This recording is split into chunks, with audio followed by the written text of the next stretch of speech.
Saudara, di hari kedua pembukaan lapor Mas Wapres, warga kembali memadati kantor Sekretariat Wakil Presiden Kebon Sirih, Jakarta. Aduan berasal dari warga di berbagai wilayah. Salah satunya pelapor asal Depok, Jawa Barat, Yetri Darwin, yang melaporkan soal keadaan sang anak yang lumpuh setelah operasi 2 tahun lalu. Pelapor sudah meminta bantuan sejak 2 tahun lalu, namun belum ada tindakan hingga saat ini. Yetri membawa rekam medis sang anak dan kronologi kejadian. Ia pun berharap bisa mendapatkan kompensasi atas kondisi anaknya sekarang yang diduga menjadi korban malpraktik. Dokter Widya Yanti datang ke rumah sakit RSPAD, masih bisa jalan, masih bisa pipis, masih bisa buang air besar. Masuk kamar operasi 7 jam, keluar lumpuh dari dada sini sampai telapak kaki. Itu sudah 2 tahun 4 bulan. Kita minta sama rumah sakit bagaimana jalan terbaik. Jadi dokter itu sudah datang sampai ke dokter Terawan, itu semua angkat tangan, nggak bisa.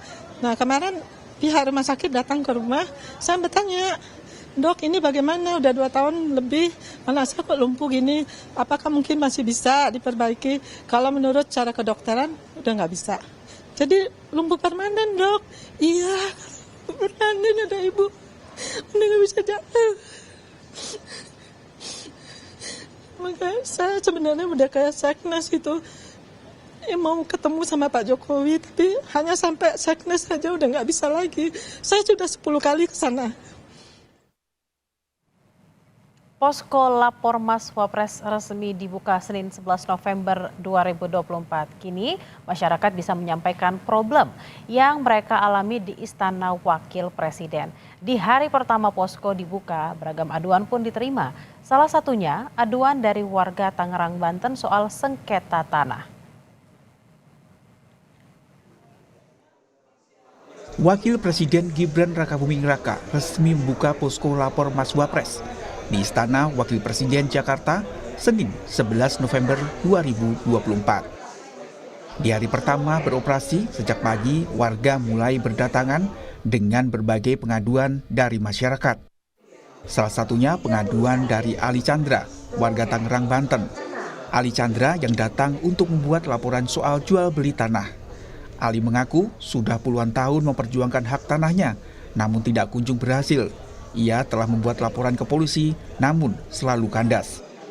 Warga Tangerang ini juga menyebut sudah melunasi pembayarannya, tapi tidak kunjung mendapatkan hak tanahnya.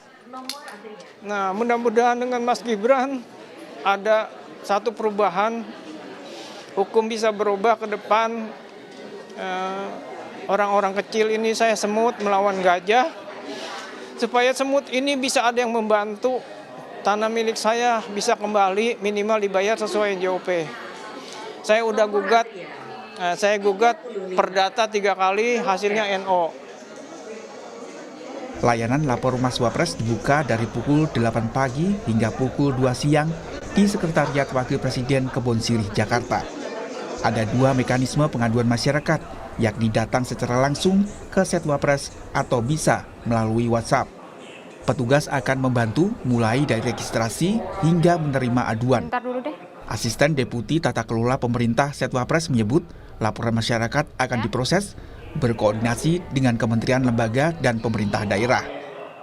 Mas Wapres, jadi sesuai arahan Bapak Wakil Presiden, saat ini di kantor Sekretariat Wakil Presiden dibuka semacam penerimaan pengaduan masyarakat melalui beberapa kanal, dan saat ini bisa dilakukan secara langsung, warga datang ke kantor Setwapres untuk diterima pengaduannya, seperti itu.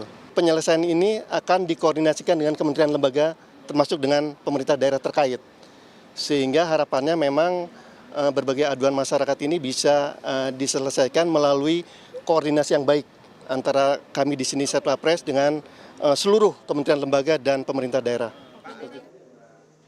Hingga Senin pukul 2 siang di hari pertama pembukaan posko lapor Mas Wapres, tim Setwapres melayani lebih dari 50 aduan dari warga.